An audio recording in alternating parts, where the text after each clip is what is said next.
Siyakwamukela esifundeni seBhayibheli nomfundisi Mnguni. Faith Virtue zizwele usekhaya.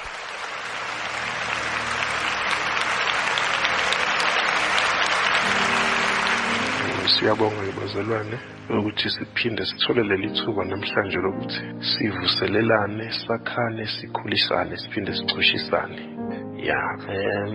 Okwamanje ngifundisa nje sichushisane kancane ukuthi guys, if sifunda iBhayibheli yini elindeleke kuthina. Mawufunda iBhayibheli into yokuqala you must be willing to read as long as possible. Mawuthi ufuna ukufunda iBhayibheli nje fanele uyitshele ulindele ukuthi ngilindele futhi ngilungele ukufunda. You can have in mind ukuthi ake ngifunde nje amavesi amabili amathathu. Yabona? Sometimes akumsiza umuntu lokho. Kodwa ukuze usizakale kufanele ufunde nje ichapter yonke. Kuzokusiza lokho. Kufanele ube nento ethi engqondweni yakho mangabe uzofunda iBhayibheli ukuthi ngifuna umyalezo, ngifuna imessage, ngifuna impendulo, ngifuna iphimbo likaNkulunkulu empilweni yami okanye iphimbo likaMoya Ngcwele empilweni yami.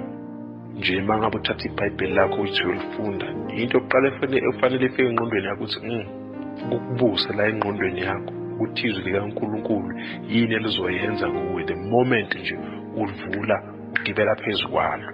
Kufanele ube nayo into ethi ngilifundela ukuzakha, ukuzisola, ukuziqondisa, ngifundela ukwenzenjani futhi ukuzikhulisa.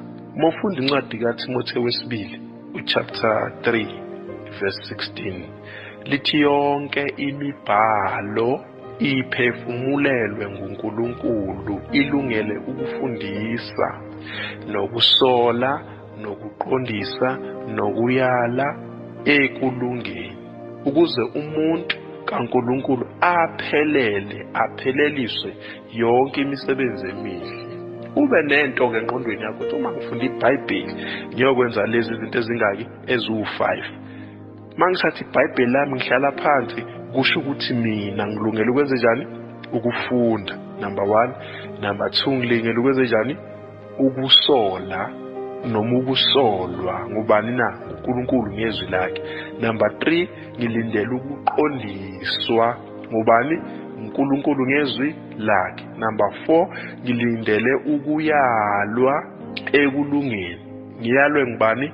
uNkulunkulu ngezwi lakhe. Number 5 ukuze mina phela ngenze njani? Ngipheleliswe. Lithi iBhayibheli ukukholwa okungenamsebenzi kunjani? Kufile. So izwi likaNkulunkulu lilekelela umuntu ukuthi akwazi ukwenza imisebenzi yokukholwa. Ukukholwa kunemisebenzi. So imisebenzi yokukholwa siyenza ngezwi. Sikuthatha ezwini okumele sikwenze, sikuthatha futhi ezwini okungamele sikwenze, sikuthatha ezwini okumele sikuqaphele, sikuthatha ezwini okumele singakunaki. Konke kusezwini. Izwi lilungele ukuphelelisa umntwana kaNkulunkulu. Angithi singabantwana bakaNkulunkulu thina. Uma singalifundi izwi kusho ukuthini? Kusho ukuthi asipheleliswa. Uma uhlezi nje wena dekhe uthi iBhayibheli awulifundi, shuthi wena awufuni ukupheleliswa noma uthanda ukupheleliswa noma awazi ukuthi umelwe ukupheleliswa. Mawunalo nje iBhayibheli uzike ushaya indiva, ushuthi wena ukupheleliswa yinto nje ongahambisani nayo, ongayimisele ngayo. So lokho kuzokwenza ukuthi ungakhuli enkosini. So izwi likaNkulunkulu ke umsebenzi walo ukuthi silungiseke, sifundiseke, sisoleke, siyaleke, sipheleliswe emisebenzini yonke emihle kabani na? kaNkulunkulu. Kunezinto eziwu10 guys engifuna siziqaphele ne. Uma sizofunda iBhayibheli noma ngifuna sizazi nje ukuthi kambe mangifuna ukufunda iBhayibheli ikuphi kufanele ngikwenze noma iBhayibheli lifundwa kanjani ukuze ngisizakale. Mawufuna ukusizakale uma ufuna ukuthi iBhayibheli lingakubore, you need to note of the 10 things that I will mention to you guys. Okokuqala nje mawuzofunda iBhayibheli, yiba nepeni, nephepha, ne-highlighter. Unepeni lokubhala, unephepha noma i-exercise, noma i-diary lokubhalela. Number 3, bese uba ne-highlighter noma i-marker. Lezi zinto eziwu-3. Osuku ukuthatha ezwini, ukubhala kuphi? Phansi ngepeni lakho, angithi. Osuku ukufunda ezwini, la ufunda khona uya-highlighter. Wenzela ukuthi kusasa mawudinga ukuquota, ukwazi ukulithola eduze ukuthi nanti ngili-highlightile. Noma ukusebenzisa i-highlighter ukwenze njani? Ukugqamisa noma uku-highlighter la uhlabe kumxhwele khona, noma la uthinteke khona, noma la uthole khona umbuzo noma impendulo, noma la uthole khona isifundo. Ngaba mhlambe i-challenge or ngaba yini, kodwa i-highlight uyisebenzisela lokho ukumaka iBhayibheli lakho. Kuyosiza wena lokho. Number 2, ufanele ube namaBhayibheli amabili okungenani. Ufanele ube neBhayibheli lesiZulu, uphinde ube neBhayibheli lesingisi. Ngobani njalo? Uyayithi uma ufunda iBhayibheli indawana ethile ngesiZulu, uyizwe ngathi ayicaci kahle. Yabona, ngathi kushiya nemibuzo eminingi. Uma uthi yesingisi kuvele nje kube sobala. Kwesinye isikhathi uthi ufunda isingisi kube ngathi kuyacasha. Uma uthi ufunda isiZulu kuvele kube sobala. So kubalulekile ukuthi ube namaBhayibheli amabili, ube nelesiZulu nele-English. Ngiyazi amaBhayibheli esiwaphathayo a-black and white, ayiphepha ilawo esiZulu. Kubalulekile ukuthi ube nalo nelesingisi efonini yakho. Kunezinto ezibekeka kahle ngesingisi zibe mfushane, kunezinto ezibekeka kahle futhi ngesiZulu zicace, zingadingi ukukhunyushwa. So iBhayibheli lesingisi lesizulu likusiza wena ukuthi mangabe ufunda uzothola ukuqonda. Uyazi kunamagama esizulwini othi uma ungabe wa-translator uwayise esingisini, livele igama likuchazele enye into ehlukile. For example nje, kunegama elithi umnikelo. For example ukunikela, mawuyise esizulwini, uma uthatha igama ngesizulu elithi umnikelo, uma usuthi esingisini livele litshela ukuthi a giving, offering, sacrifice. Uyabona? So uma uthi esizulwini utshelwe ngegama nje lilodwa kwathiwa ukunikela. Lithi iBhayibheli asikhumbuzane. Uyakhumbula ukuthi uAbraham uye wanikela ngendodana yakhe uIsaac, ne? Uthe uNkulunkulu mayithi kuAbraham, Abraham nikela ngendodana yakho kuNkulunkulu. Omunye angaba nento ethi uNkulunkulu usho ukuthini? Ngimnikele, ngizama ukucacisa njalo. Ngithi mina wathi uNkulunkulu kuAbraham akanikele ngobani? Ngendodana yakho bani? uIsaka. Ngithi okay, manake asibheke nansi indaba. Uyakhumbula ukuthi uHana mayizokhuleka kuNkulunkulu ecela umntwana, wathini uHana mayicela kuNkulunkulu? Wathi uyacela uNkulunkulu ukuthi amuphe umntwana, uzothi mayisemphile umntwana ebese emnikela kubani? kuNkulunkulu. Ake ngibuzeke, highlight leli gama engilishilo. Wathi uHana kuNkulunkulu uzonikela ngobani? ngoSamuel ingane yakhe. Ngithi hlobo lwini lokunikela ke lokho ayizokwenza uHana? Ukunikela lokhu kuka giving, noma lokho kuka sacrifice, noma lokho kuka offering. Ikona kuphi ukupha ayizomupha khona uNkulunkulu? Because uthi uHana, uma nje uNkulunkulu kwangipha umntwana ngizomnikela kuwe. Hlobo luni lokunikela wayikhuluma ngakho uHana? Hlobo luni lokunikela? Kwakuyi sacrifice. Leli gama lithi sacrifice lisho umhlatshela. Ngithi ukunikela, kodwa ukunikela specifically kokuhlatshelo. Bese kuba yini? Giving ukunikela kodwa kunjani specifically kwesihle, bese kuba u-offering. U-offering umnikelo onjani offering? Ngizokuchaza. Right, asibheke lana-ke ukuthi uHana yena wathi kuNkulunkulu ngizonikela ngithi ngomntwana wami kuwe. Okay, sayiquestiona-ke manje hlobo luni lomnikelo phakathi kwale mnikelo. Giving, I will give you my child, I will sacrifice my child to you, I will offer my child to you. Because lamagama woyi-3 anomehluko, ngizokuchaza, angikho lapho namhlanje but ngizokuchaza ukuthi yini umehluko phakathi kwalezi zinto lezi zoyi-3. Uthi-ke uNkulunkulu ku-Abraham akenze njani? Akanikele ngobani? Ngo-Isaka ingane yakhe. Kodwa siyacacisa uthi kwenze njani? Usacrifice ngaye. Ngiyabona uHana ka-sacrifice ngoSamuel. Ukusacrifice guys, usacrifice umhlatshelo. Masikhuluma ngomhlatshelo eBhayibhelini sikhuluma ngokuchitheka kwegazi. Sikhuluma manje nge-original term. The-original term ye-sacrifice. Ubufunda iBhayibheli lakho uzobona where there was a sacrifice there was blood. uJesu wanikela ngempilo yakhe? No, uJesu akanikelanga ngempilo yakhe. uNkulunkulu owanikela ngempilo kaJesu. uJesu yena wenze njani ngeyakhe impilo? Wasacrifice. uJesu wasacrifice ngempilo yakhe. Kodwa uNkulunkulu wathi give to the world. Ngobani? kuJesu. Angithi izwi kaNkulunkulu walithanda izwe kangaka waze wanikela. He gave. Hayi ukuthi waze wahlabela, waze wanikela. Right. So uJesu ke yena wazenza wayinikela njengomhlatshelo. Yena, he was the sacrifice. Okay, angazi noma siyawuthelwa yini umehluko. Okay, bheka la ngithi mina kuwe uAbraham wanikela ngobani? Ngo-Isaka. Kuphi ukunikela? Lokomhlatshelo. Isizathu salokho angithi uthe uma ikhuphuka nomntwana entabeni, uma ifika le ntabeni uyabuza manje umntwana, hawu baba, uthe siza la entabeni sizokwenza umhlatshelo kuNkulunkulu.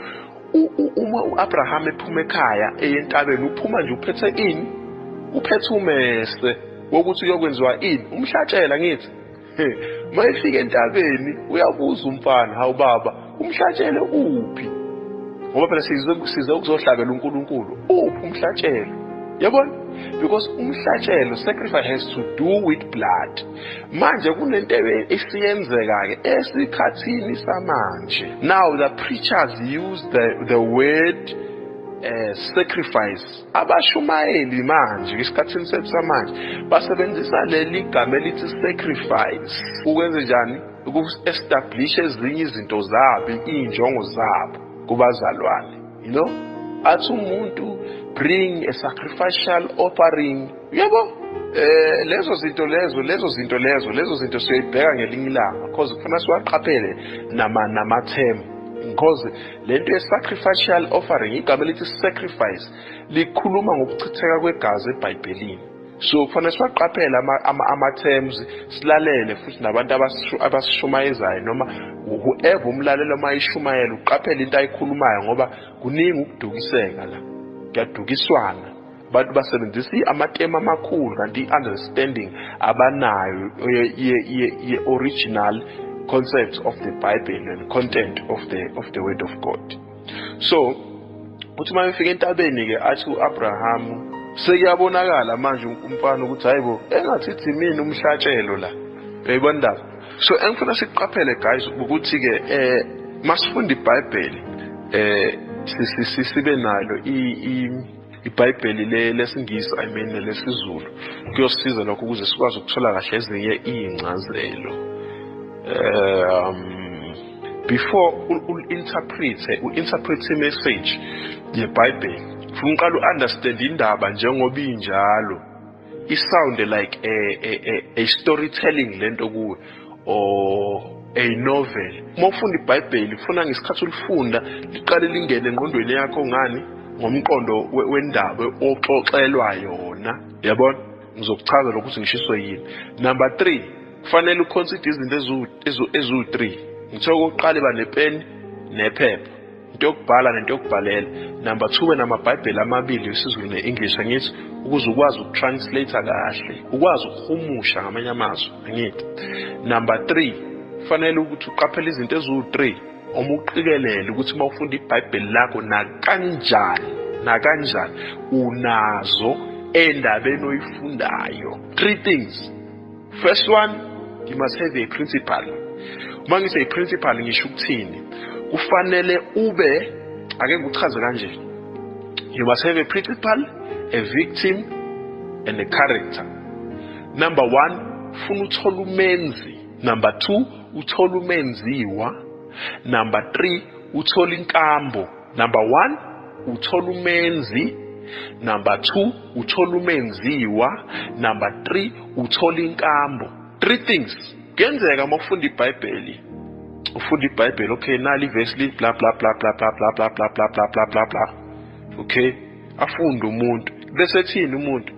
Athi uNkulunkulu uthi before ufike lapho usuweqa izinto eziningi kakhulu before you interpret. Angeke uvele ufunde one verse bese uthi uNkulunkulu uthi thola i-content. You must understand the content of that scripture.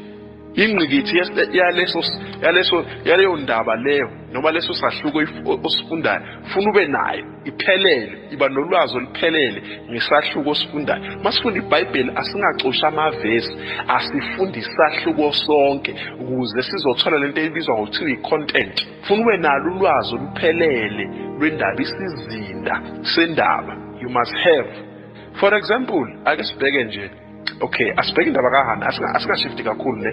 Asibheke indaba kaHana, siyamkhumbula uHana ngithi, uHana umama kabani? kaSamuel. Right. Lalela. uHana wayeganela ngithi. uHana wayegane uElkana, engaganile yedwa. Begane bebangaki? Bewu2. Lokho esithi ngolimi lwethu lamanje thina amaZulu sithi isithembu. Ipoligamy ngesingisi angithi. NgesiZulu sithi isithembu. Angithi. So uElkana wayenesithembu enamakhosikazi amabili. Right. Bheka ke lento engizokuchazela yona, ibambisisa. Sikhuluma ngobani? ngoHana ngenze example ne.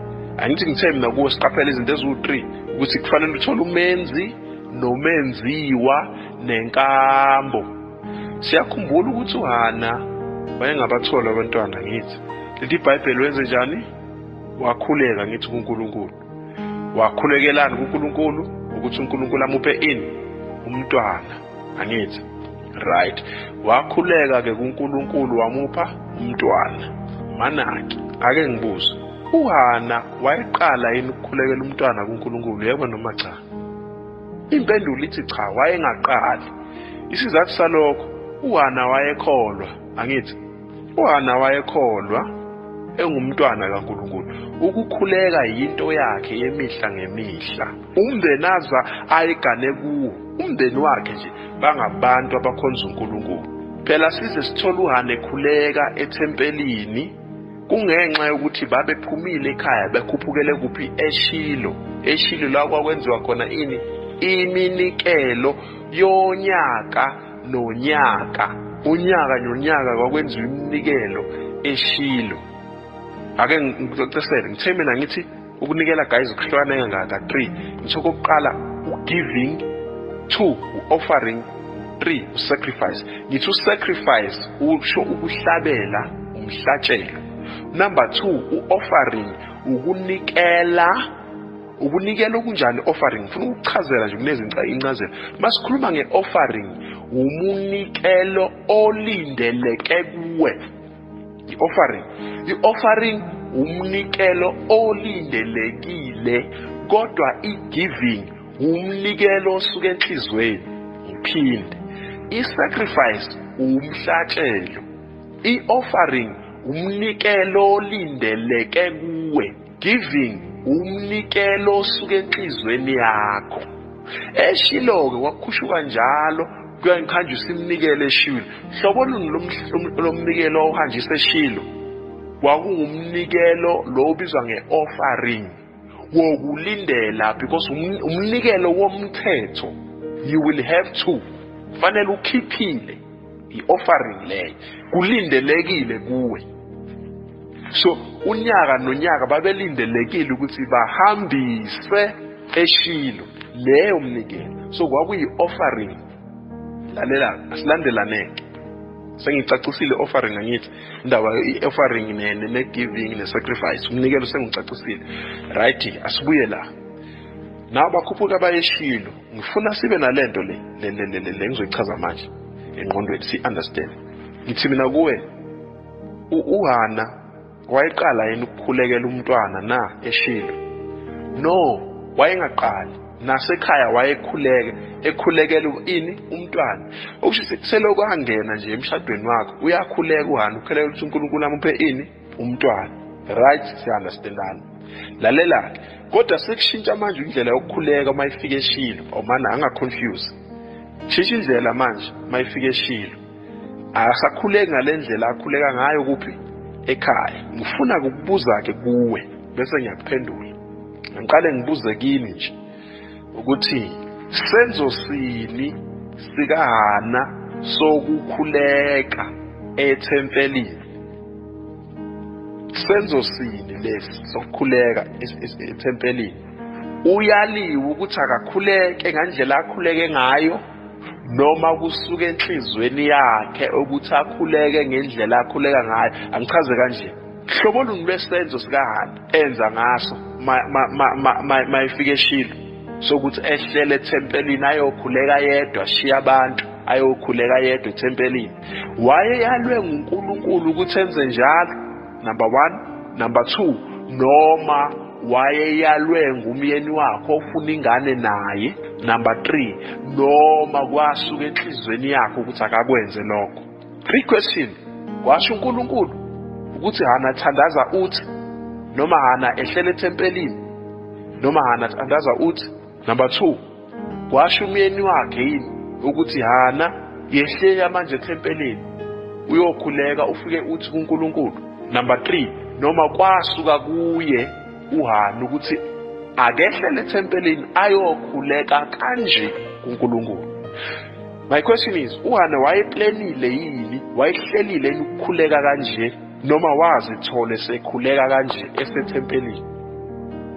Akuyibuze nje unginikeza impendulo. Siya communicate. uHana wayethunywe uNkulunkulu, noma uHana wayeyalele uNkulunkulu, noma umyeni wakhe, noma kwasuka enhlizweni yakhe ukuthi enze kanje? Iyaphi inkulumo yami? Iya la ekutheni sifind out ukuthi ngubani umenzi kuyo yonke lento. Who is the principal of the instance or circumstance? Kule ndaba esifundayo, who is the principal? Number 2, who is the victim here? Number 3, sihlola inkambo, sihlaziya inkambo kamenzi nenkambo kamenziwa. Sihlaziya inkambo yabo bobabili, umenzi nomenziwa. Lalela-ke, ufikile uHana manje ethempelini. Wenze njani uHana mayifika ethempelini? Uyathandaza manje uNkulunkulu ngithi. Asenze kanje, asihlaziye kanje. Awuvule incwadi kaSamuel lapha. Vula incwadi kaSamuel chapter 1. Asesihlaziye. uSamuel wokuqala chapter 1. Ngifuna ukuthi ufunde ukuthi iBhayibheli lifundwa kanjani. Isihloko sithini? Ukuzalwa kukaSamuel. Angithi okay, asijamba siye ku verse 9. Ku verse 9 Samuel wokuqala ngithi isahloko sokuqala uverse 9. Lalela-ke, uHana wasukuma nxa sebedlile eShilo beyiphuzile, u-Eli umpristi wayehlezi esihlalweni sakhe ngasensikeni yomnyango wethempeli likaJehova. Umphefumulo wakhe wawunomunyu, wakhuleka kuJehova, wakhala kakhulu.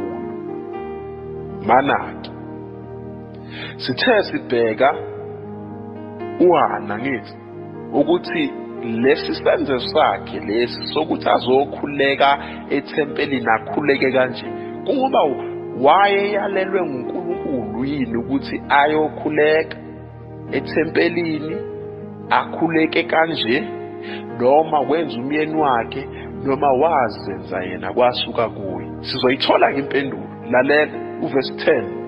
Umphefumulo wakhe wawunomunyu, wakhuleka kuJehova, wakhala kakhulu. Uverse 9 wase basebedlile Shilo, wafikelwa yinto manje uHana uthi ake ngehle ngiyokhuleka. What if kwakuyisikhathi vele uHana akhuleka ngaso mesekhaya? Angithi umuntu nomuntu unesikhathi sakhe sokukhuleka. What if kwathi kusasemnandi Shilo uHana wanqotshwa yilento ethi seyisikhathi sami sokukhuleka? Ake ngithi kuyo kubo bonke labantu, yiziphi isikhathi sami noNkulunkulu? Izinto okufanele siyibuze zona lezo. Terminal number 1, you must have a pen and a paper. Ubhala phansi imibuzo, anything eyi-concern ngesikhathi ufunda iBhayibheli uyibhala phansi. Umbuzo njengalo ungayibuzwa nje, hayibo kungenzeka ukuthi kwakuyisikhathi sokukhuleka. Ubhale phansi, okay? Kwakuyisikhathi sokukhuleka or kwakuyisikhathi sini leso uHana akhuluma wayekhuleka ngaso? Yini uHana aze asuke esixukwini? Iy'mpendulo zikhona. If you write down every question you have, you will definitely find the answer. Ngeke ungayithola impendulo. Lalela, into eyenza ukuthi agudluke esixukwini aye kokhuleka, usefikelwe yinto ethi ake ngiyokhuleka. Right? Wehlele ethempelini wayokhuleka. Uverse 10 lithi wayesekhuleka kuJehova. Angithi ekukhulekeni wakhe uthini njani? Lithi wakhuleka kuJehova wakhala. Lalela ke iBhayibheli. Uthini verse 10? Umphefumulo wakhe wawunomunyu. Lalela ke. La sitshela ke izinto eziwu3 kuverse 10, ziwu3. Izinto ezenzeka kuverse 10. Lithi umphefumulo wakhe wawunjani? Wawunomunyu. Asibheke lesingisi ukuthi lithini. Right, somewhere chapter 1. Ngifuna uzwe isingisi nesizulu umehluko. Sifunda uSamuel oqala chapter 1 angithi verse 10. Lalela ke. In bitterness of soul Hannah wept much and prayed to the Lord. In bitterness of soul, ukuba bitter, ukuba nani nomunyu. Lalela ke. Lithi ngithe number 1, ngithe u3 izinto ezenzeka kuverse 10. Umphefumulo wakhe wawunjani? Wawunomunyu. He was sad, he was bitter. Angithi mawuphethe ipeni lakho ufunda iBhayibheli, elesizulu uyabhala, umphefumulo wakho wawunomunyu. Mawufunde lesingisi bitter, ususebenzisa ulwazi lakho lokufunda. Ukuba bitter, elinye igama elichaza ukuba bitter usuyalibhala. Nanti elinye igama elichaza ukuba bitter. Umuntu maye bitter usuke worried. Umuntu maye bitter usuke sad. Uyabhala amagama asimila, kungaba noma yiliphi, noma ungawabhala wonke. Uqala ubhale lelo ulithole ezwini lithi umoya wakhe, lithini elesingisi lithi her soul was bitter. Umphefumulo wakhe wawunjani? Wawunani? Wawunomunyu. Usuyabhala elinye igama elifana naleli gama noma inencazelo efanayo. Bitter, sad, bitter, worried. Yabona? La magama lawo uma uwafunda womathathu azokunikeza common sense. Lalela ke. Verse 10. Sithe number 1 wenze njani? Umphefumulo unomunyu. Number 2 wakhuleka kuNkulunkulu. Number 3 wakhala. Umphefumulo unomunyu. Uphatheke kabi lo muntu. ulimele emphefumulweni, angithi. Number 2, uyakhuleka. Number 3, wenze njani? Uyakhala. Okusho ukuthi ngenxa yokuthi umphefumulo wakhe unomunye, wafikelwa ukwenze njani? Ukukhuleka. Wathi ake ngikhuleke ngenxa yokuthi umphefumulo wakhe unjani? Unomunye. Kuthe esakhuleka ngomphefumulo nomunyu, wehlelwa zinyembezi. Angithi yes? Akagijimanga ethempelini ngoba ekhala. No. Do not misinterpret the scripture. Akagijimanga waye ethempelini ngoba ekhala. Kodwa ugijime waye ethempelini wayothandaza ngenxa yokuthini? Udinga ukukhuleka. Uverse 10 uthi umphefumulo wakhe wawunomunyu. Angithi ngithe mina kuwe kunama questions okufanele uthi umuzibuza wona wabhale phansi. Ngithe mina kuwe asizibuza ukuthi yini eyenza ukuthi uHana asuke esixukwini ahambe asuke esixukwini akhethe ukuya ethempelini ayothandaza. Ngenzeka ukuthi kwakuyisikhathi sakhe sokuthandaza ori uthunyiwe uyalelwe uNkulunkulu noma umyeni wakho Elkhana noma kusuke kuyi. Impendulo sesiyitholile uverse 10. Umphefumulo wawunomunyu, wayengekho right vele. Kuyadliwa nje lana kumnandi yena nje akekho mnandi, wayengekho nje mnandi kahle. Iyona nto yamenza ukuthi ehleye kuphi? Ethempelini. Ngoba ubengekho mnandi emoyeni wakhe, angithi. Noma sefika ethempelini sewenza into ayizele, useyakhuleka manje. Kuthe esakhuleka, hawu zeza ziphuphuma inyembezi. Angithi sefikelwa inyembezi uyakhala manje. Akakhishwanga zinyembezi esixukwini. Ukhishwe umunyu womphefumulo wakhe. Waya kuphi? Ethempelini wayokhuleka. Lalelake. uHana yini ayenza? Angithi manje sesibheka ini? Sesibheka sibheka izinto eziwu-3. Sibheka umenziwa nenkambo, the principal, the victim and the character. Manake sesinazi impendulo already ukuthi uHana la akathunyiwe uNkulunkulu ukuthi awayothandaza. No. Sothi minus. Kwakungaveli kuNkulunkulu. Wayithunywa umyeni wakhe. Minus. Wayengathunyiwe umyeni wakhe. Kwasuka enhlizweni yakhe, kwasuka kuyo ukuthi akayokhuleka. Yes, kwasuka kuyo. Shuthi uHana akayithumanga ukuyokhuleka. uHana akathunywanga uNkulunkulu ukuyokhuleka ethempelini, akathunywanga umyeni wakhe. Kodwa uzithume yena ngenxa yokuzizwa kwakhe. Wehlela ethempelini wayokhuleka. Yabona? Sewunayo idea yokuthi who is the principal kule ndaba lesifundayo? Who is the principal here? Is it God? Is it Hannah? Or it is his husband, her husband? Ngubani umenzi la? uNkulunkulu. Ngumyeni wakhe. Nguyena uHana uqobo lwakhe. Ngubani umenzi la? Umenzi uHana. Ngizokuchazela ukuthi ngisho yini. Umenzi kulesi story lesi. Umenzi uHana. Angithi sesikutholile lokho. Uverse 10 nje uyasinikeza nje isithomo umenzi la uHana. Lalela. Angithi sesinaye umenzi. Umenziwa. Ubani umenziwa? I-victim la ngibani? Because uma ufunda iBhayibheli, iBhayibheli ichapter nje iyodwa ingaba mhlambe namavesi awu-10. Emavesini awu-10 unikezwe more than one principal. Omenzi babe more than one. Kuyenzeka lokho. Sometimes umenzi uba yedwa, or babe babili or babe more.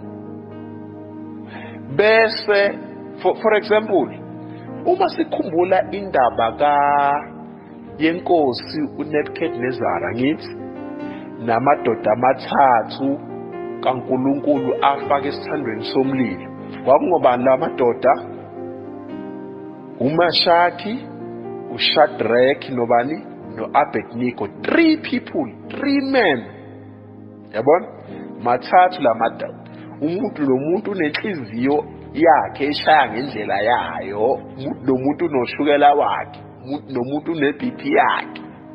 Umuntu nomuntu une-age yakhe. Umuntu nomuntu nami unesibongo sakhe. Angithi kunjalo, lalelayo. Ngithi mina kuyenzeka esahlukweni kube na more than one principal. Kuyenzeka esahlukweni kube na more than one menzi. Omenzi badlule koyedwa, badlule kwababili, babe bathathu noma badlule kwabathathu.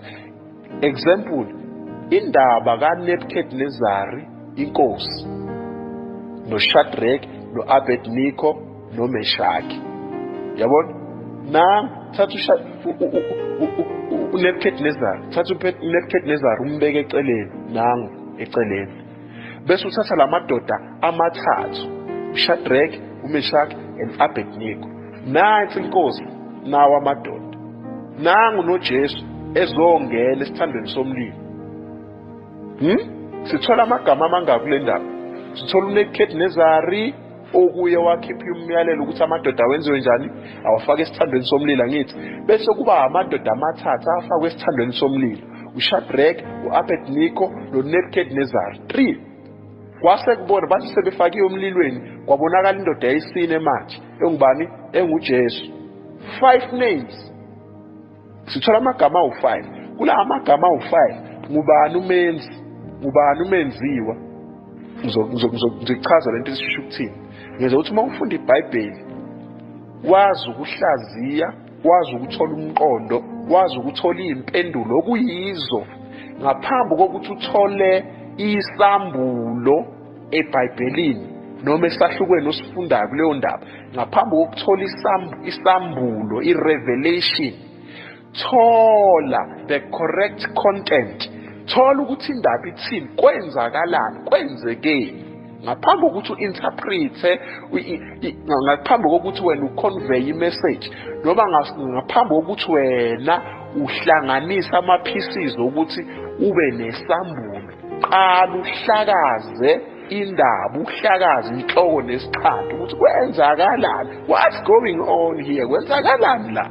Ngaphambi kokuthi uzuqale nje uthi wena unesambulo noma usuyaqala usukhipha isambulo. No. Ngaphambi kokuthi ukhiphe isambulo, kwenzakalani, obani abathintekayo, ithini into la, ithini indaba, leyo ndaba ithi, leyo ndaba leyo ithinta obani, ithini indaba, leyo ndaba ithinta obani. Nangu uNebukadnezar, nangu uShadrach, Meshaki and Abednego, sabe u4 already. Nansi indaba yesi5 manje. Lento ingoShadrach, ingoAbednego, ingoMeshaki, ingoNebukadnezar, ingoJesu, ingobani lento. So you'll be able to find out. You write down all those names. Okay, now amagama abaliwe la. Sifike kanjani la?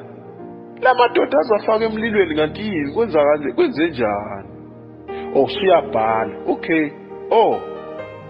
La madoda agoloza la ukhothelo onkulunkuluwana iThixo. Okay. uNebukadnezar wasethatha isinqumo. So la madoda awapanishwe kanje. Okay. Afaka umathathu la madoda emlilweni. Kwathi kusenjalo kwabona indoda yesine. Kwenzakalani la? uNebukadnezar uyabapanisha. Bavuma ukupanishwa. Because lento engithe mina kuwe sibheke la eyesithathu inkambo, character. uNebukadnezar umuntu onjani kanti? Hawu. Kuzo zonke izinto abengayicabanga nje ukuzenza, ubone kungcono abantu akababulale ngomlilo. yo yazi yanesihluku le ndoda already uNebukadnezar usuyayazi character yakhe angithi okay fine uNebukadnezar nje just to be quick uma uhlazi i-character yakhe uthi le ndoda le ayi indoda nje e-judgmental le indoda ehlulelayo le uma ungahambisani nayo yakunquma. He was a judgmental man, a man of the final word. Into maseyishilo uyishilo futhi lalela-ke wabafaka emlilweni, right? Zibuze uma benikeza umyalo uthi emadoda ngenani emlilweni, ngenani emlilweni, banqaba? No, abazange banqabe. Ukuthi abazange banqabe sewuyaqala sewuthola ipoint. Oh, lamadoda avume ayivuma kanjani nje? Yo, lamadoda so nalo already point ukuthi bangabantu abanjani. I-character yabo bobathathu uyayazi. Oh, bathi mabephoqa ukuthi abangene baphendula kanjani kule nkulumo ethi emadoda ngenani la emlilweni? Oh, bona baphendula bathi oh, kukunikeza muphi umqondo? Oh, shuthi uShadrach noMeshach no-Abednego lamadoda amathathu i-character yabo isimilo sabo noma inkambo abantu abakanje. Oh, okay, bangena emlilweni. Mase basemlilweni kwenzakalani? Hawu, nakusakuvela indoda yesine kwenzakalani manje?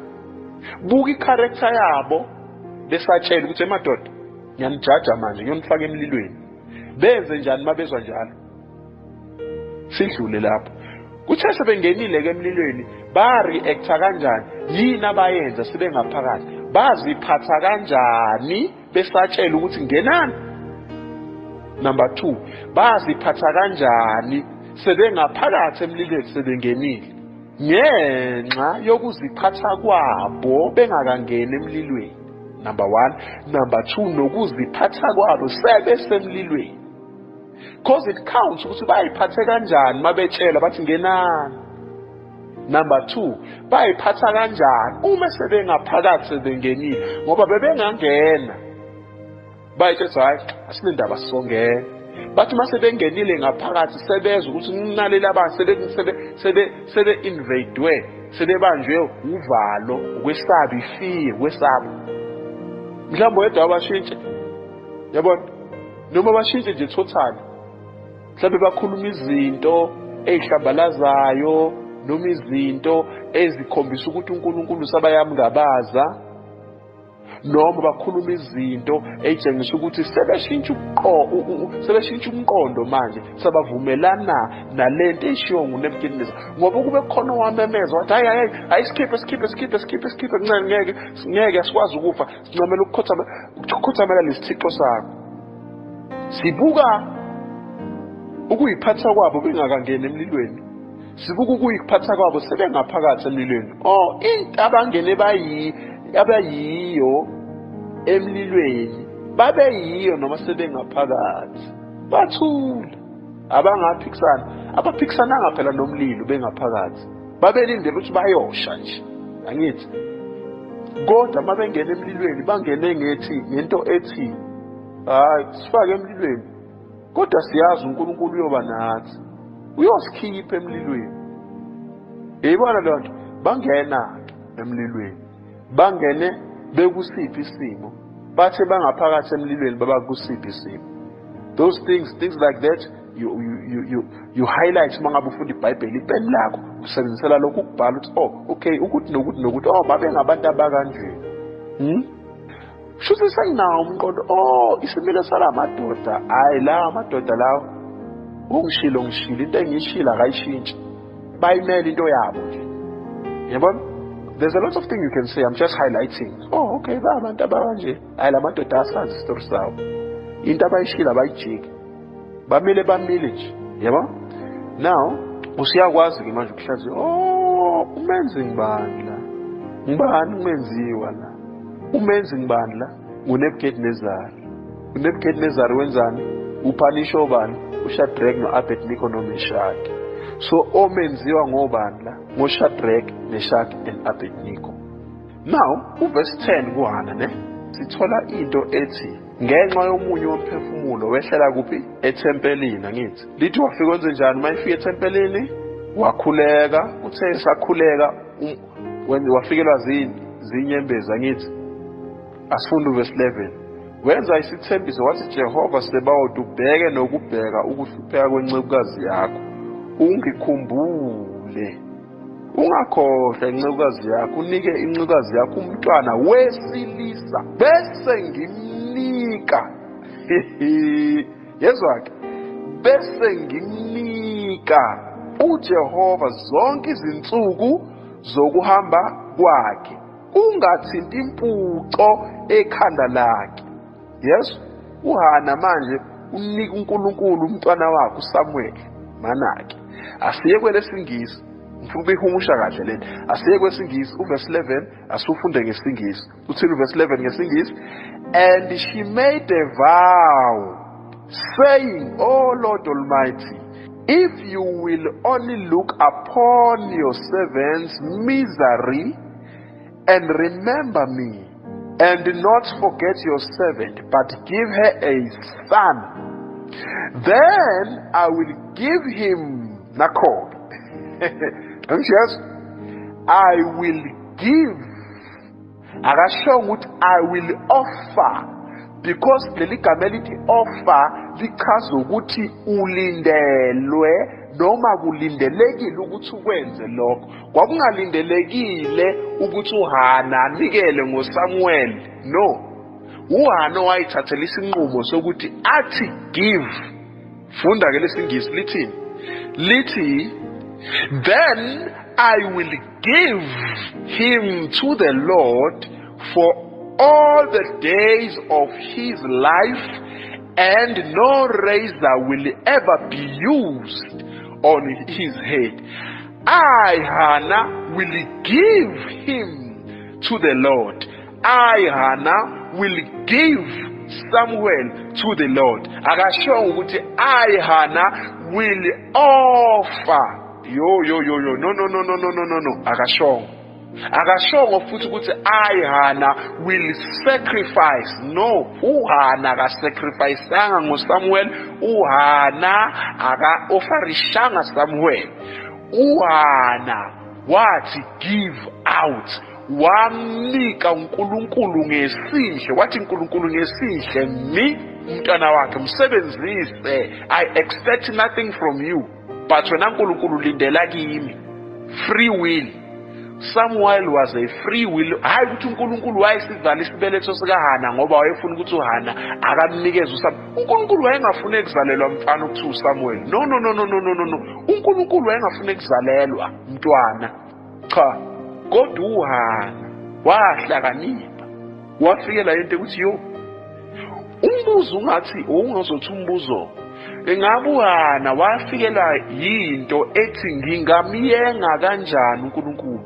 Cha, uHana wayengamiyenga uNkulunkulu ngenxa yokuthi lithi izwi likaNkulunkulu, uNkulunkulu akayengwa, futhi uNkulunkulu akayengi muntu. Kunengoma edumile nje, one of the musicians isile ngoma, ngisothandweni moyo ongcwele ungiyengile ngayengeka, ngisothandweni moyo ongcwele. Leyo ngoma i-wrong 100% wrong. Iyadeceive, iyadukisa, i-wrong. iBhayibheli lithi uNkulunkulu akayengwa futhi akayengi muntu. So lo mculo mayethena moyo ongcwele, ngisothandweni moyo ongcwele ungiyengile ngayengeka, ukhuluma iphutha. Akalifundi iBhayibheli, akalifundi nje iBhayibheli. Futhi umzalwane mayicula leyo ngoma leyo usethuka uNkulunkulu ngoba uphikisana nombhalo. Right, asidlule lapho. Izinto kufanele siyiqaphele lezo njalo. Uma sifunda iBhayibheli siyafunda, siyakwazi ukuthola ukuquota nokumaka izinto kufanele siyiqaphele nje. Right. Sithola ini manje la? Sithola ukuthi uHana wathi give out to God. Wanikela nje uSamuel ngesihle. Kwakungesiyi offering, kwakungesiyi sacrifice, kodwa kwakuyini? Kwakuyi-giving. I-giving yini? Umnikelo wesihle. Niyayizwa leyo nto. Uma umuntu ezoqashwa emsebenzini, i-contract ithi I will offer you this amount of money. ayisho ukuthi I will sacrifice this amount of money. No. Ayisho ukuthi I will give this amount of money. No. It's I will offer. It's a job offer with a salary offer and benefits offer. Injalo nje. So uHana ke wanikela ngoSamuel ngesihle. Wathi uNkulunkulu, hawu, uNkulunkulu wathi into elokuthi hawu, nangu umuntu enikela ngesihle. Ungisuka ngapi? uNkulunkulu wathinteka. Hayi ukuthi wayemiyenga. Wayengasebenzisa uSamuel ukuthi kube yiqhinga. No. Kwakungesile iqhinga. Kwakungesile iqhinga. Cause ukube kwakuyiqhinga besizosho sithi kusho ukuthi uHana watrapha uNkulunkulu.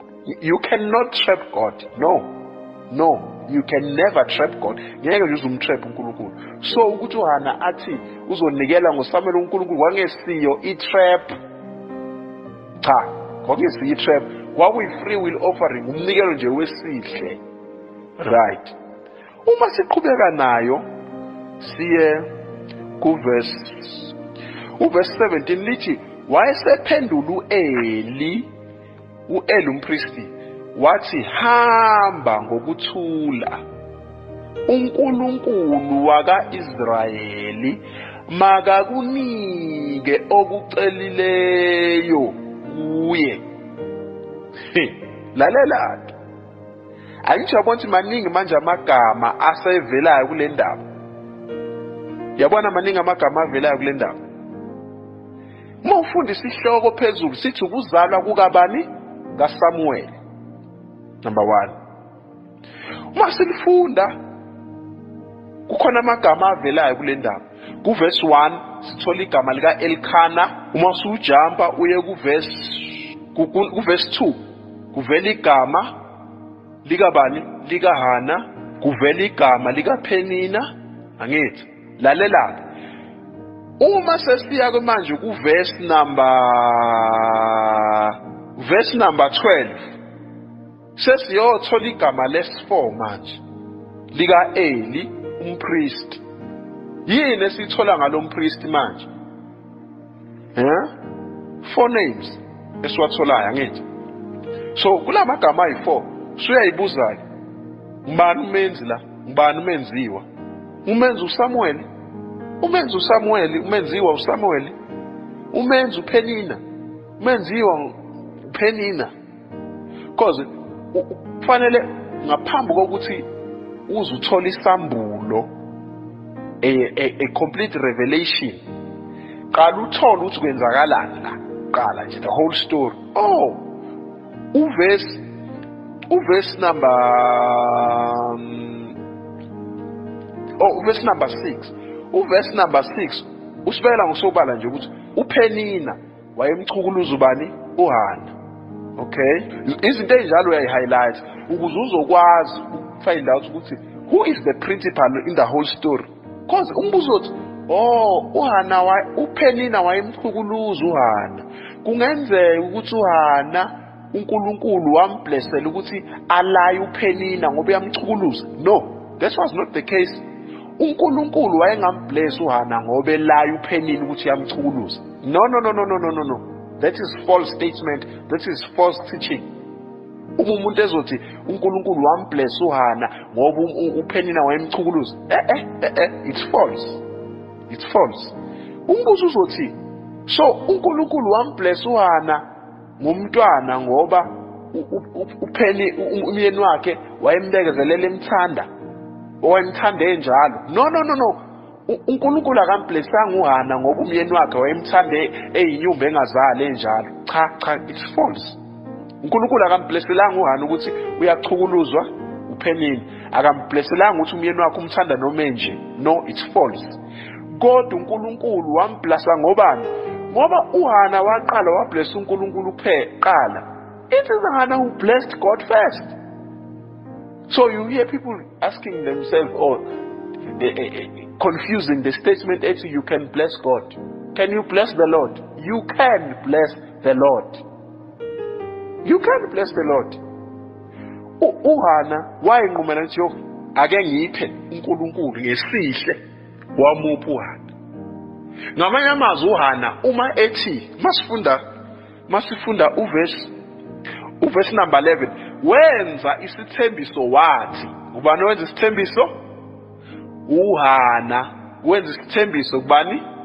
kuNkulunkulu. Ubani wathembisa omunye? Ubani wathembisa omunye? uNkulunkulu?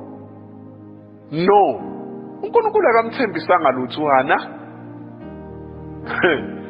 Kodwa uHana othembisa uNkulunkulu la uthini? Lithi iBhayibheli lithi uHana wenza isithembiso kuJehova Sebawothi, wathi ungakhohlwa incekukazi yakho, unike incekukazi yakho umntwana wesilisa, bese naso-ke kusethembiso, nasisethembiso sakhe, bese ngimnika uJehova zonke izinsuku zokuhamba kwakhe, ungathinti impuco ekhanda lakhe, bese ngimnika uJehova. Elesingisi lona lithini? Number 12, then I will give him to the Lord for all the days of his life. Yabona? Yona nto isona sethembiso senza uNkulunkulu. uHana othembisa uNkulunkulu uyamsukela nje uNkulunkulu. uHana futhi akazi athembisa ukuthi uzomnika uNkulunkulu umntwana. Cha, akazi uNkulunkulu athembisa ukuthi uzomnikeza umntwana. Kodwa uHana owaqala wathembisa uNkulunkulu. In other words, uHana ngokunikela ngesihle kuNkulunkulu, eventually and automatically kwazenzakalela ukuthi uNkulunkulu avela provokeke, avela mblesse back uHana. Hayi ukuthi uHana wayefuna into ayizombamba ngayo uNkulunkulu. No. uHana wayengafuni into ayizombamba ngayo uNkulunkulu. Wayengabanjwa uNkulunkulu la. Wasuka nje kuHana ngoba uHana wayengaplananga ukuthi uzokhuleka athini uNkulunkulu. Kodwa wathi ngenxa yomunye umphefumulo wakhe wase yakhuleka uNkulunkulu, wavele nje kwafika usizo olunzima, wavele wakhala inyembe, waphihlika phambi kaNkulunkulu. Kuthe uHana mayikhala ephihlika kuNkulunkulu avele aziphumela nje amagama, wayithola nje naye desperately so, wayithola esefunga kuNkulunkulu. Ngenxa ye-desperation ithini into la? Ukuthi uma ukhuleka kuyenzeka ezinye izinto uyikhuluma ungaplananga ukuyikhuluma, uyikhulume ngenxa ye-desperation. Yabona ke lezo oyikhuluma ngenxa ye-desperation, lezo uNkulunkulu uzozenza. You find someone athi umuntu ake ngithathe inkonzo yokuzila ukudla ngikhuleke because this is what I want from God. Some of us hardly find those or receive those things. Athi umuntu ake ngithatha inkonzo yokuzila ukudla ngikhulekela ukuthi, we hardly receive those things kuNkulunkulu. Siyayisengayitholi lezo zinto ngenxa ukuthi wena ususebenzisa ifasting ukutrap uNkulunkulu. Ngizomtrapha uNkulunkulu ngefasting ukuthi anginike lento asifast ngoba sitrap uNkulunkulu. Ngisazochaza ukuthi fasting isho ukuthini ngokweBhayibheli. I-fasting isho ukuthini? Mawufasta usuke wenze njani? Asifasteli ukutrap uNkulunkulu. I-fasting akusiyo ukutrap uNkulunkulu. La uHana lithi iBhayibheli wayengadlile nokudla, kuyadliwa eShilo, yena uHana akadlile ngenxa yomunye umphefumulo. Ukudla kwakungadleki, lisho njalo iBhayibheli ukuthi ukudla kwakungadleki ngenxa yomunye yomphefumulo. Mawufunda uverse 8, funda uverse 8. Uverse 8 lithi wayesethi uElkhana umyeni wakhe kuHana, ukhalelani na? Nayo ke indaba. Awudli ngani? Inhliziyo yakho idabukeleni na? Sekusobala uHana kadli ngoba uyakhala, akudleki nje, ubhlungu emoyeni wakho, ukudla kungeni nje akudleki. Yabona? Ngenxa yomunye umphefumulo. Ngcono ngivele ngiyokhuleka ngoba vele ukudla kudleki, angivele ngiyokhuleka, ngivele ngiyokhala kuJehova. Yabona? Ukusuka kwakhe ayothandaza hayi ukuthi already wayesenayo into ozayisho emqondweni. No. Kodwa kwamfikela esemthandazweni. So sometimes izinto esiyikhuluma noNkulunkulu ezisifikela sisemthandazweni, hayi lezi esiyiplanile, ezisifikela sisemthandazweni ziyingozi. Inyembezi yabona uma ukhala kuNkulunkulu, ukhalela isimo esithile, bese uyithola sewukhuluma izinto ezithile emthandazweni ongayiplananga. Yabona ke lezo yizona uNkulunkulu ayiconsider than lezo osuke uplane. Uthena nje hayi mina ngithatha ifasting ngifuna ukukhulekela 1 no 2, zivele zingenzeki lezi zinto because you have planned. uNkulunkulu uyathanda ukuconsider izinto ezi-unplanned because ukwenza willingly. So uNkulunkulu akayifuni trap, uNkulunkulu akatrap. So uNkulunkulu wamenzela kuhle ke uHana ngenxa ukuthi akamtrapanga uNkulunkulu, So sithola izinto eziwu-3 la: a principle, the victim, and a character. Okay. Ama-characters esiwatholayo, i-character kaHana siyayithola ngithi, i-character kaPenina siyayithola ngithi. uPenina nje uwumuntu ononya, o-selfish, onenhliziyo embi. u-Elkanah umyeni wakhe uyindoda elisihe, enenhliziyo enhle, enothando nempatho. Sithola umpriest oyi-4th character kulento. Umpriest yena unjani? Unenhliziyo enjani umpriest? Uma sifunda uverse number 17, wayesephendula u-Eli ethi, hamba ngokuthula, uNkulunkulu wakwa-Israyeli makakunike okucelileyo kuye. Asiphinde sifunde.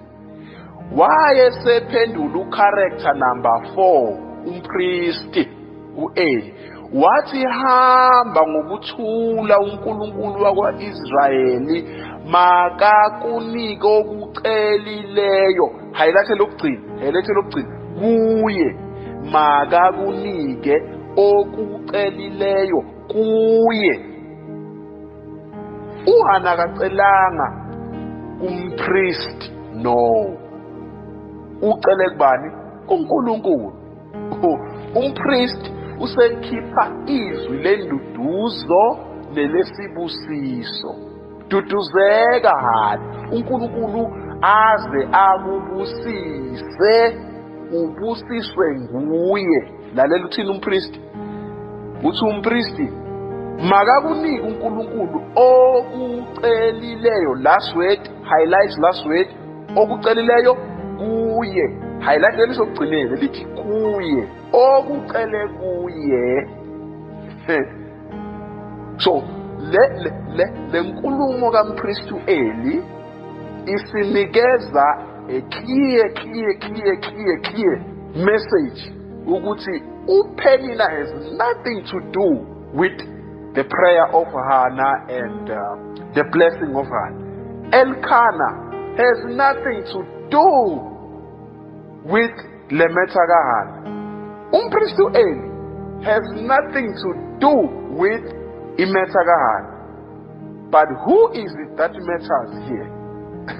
Uthi umpriest highlight sekugcineni makakunike okucelileyo kuye. Underline leli gama kuye. Ngubani lo kuye? Asifunde ngelesingisi, asiye esingisini. Uverse number bani? Uverse number 17. Asifunde 17 ngesingisi. Uthi 17, Eli answered, go in peace, and may God of Israel grant you what you have asked of him.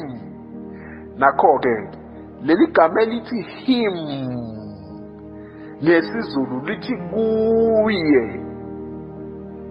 Maso yesingisini lithi him, mose yesizulwini lithi kuye. Uya-underline ke lelo gama. Ukuye ngibani? U-him ngubani? Him who? God. Kuye ubani? uNkulunkulu. Makakunike okucelileyo kuye ubani ocele kuye hana uNkulunkulu